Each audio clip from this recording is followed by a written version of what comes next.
আধুনিক জীবনেও ছাদ বাগানের প্রশান্তি খুঁজে ফেরেন অনেকেই। নগরায়নের প্রভাবে ছাদ কৃষি দিন দিন জনপ্রিয়তা লাভ করছে।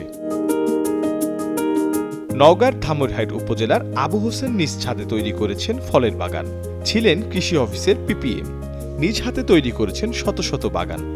বাগান তৈরি করতে উৎসাহিত করেছেন অসংখ্য মানুষকে। সবারই স্বপ্ন থাকে এই সুন্দর একটা বাগান ছাদের উপর করার জন্য।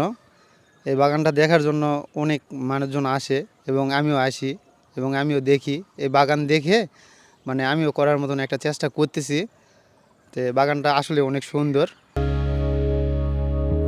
আবু হোসেন জানান, কৃষি অফিসে কাজ করার সময় থেকেই তার মনে ছাদ বাগান করার ইচ্ছে জাগে। তাই কর্মজীবন শেষে নিজের মতো করে সাজিয়েছেন এই বাগান।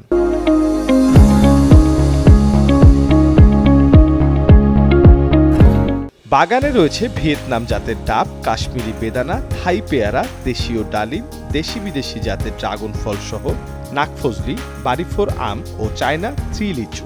কীটনাশক মুক্ত রেখে অর্গানিকভাবেই তৈরি করেন বলে জানান এই উদ্যোক্তা। কৃষি অফিসের একজন পিপিএম ছিলাম। আমার দায়িত্ব ছিল এই সমস্ত মাঠে যেতাম, পোকামাকড়, রোগ বালাই, চাষবাদের উপরে আমি পরামর্শ দিতাম।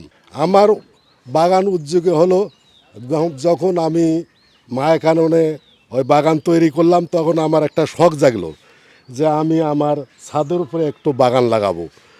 ছাদ বাগান পারিবারিক পুষ্টি চাহিদা পূরণের পাশাপাশি বাণিজ্যিকভাবে গুরুত্বপূর্ণ হয়ে উঠছে। এতে পরিবারের আর্থিক সচ্ছলতার পাশাপাশি লাভবান হবার সম্ভাবনাও তৈরি হয়েছে।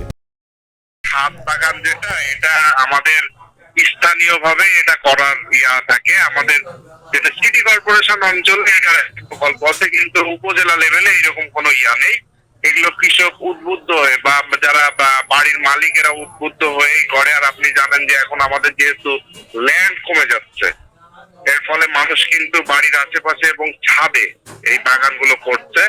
মাহফুজুর রহমানের তথ্যচিত্রে মির্জা সানোয়ার হোসেন, কালের কণ্ঠ।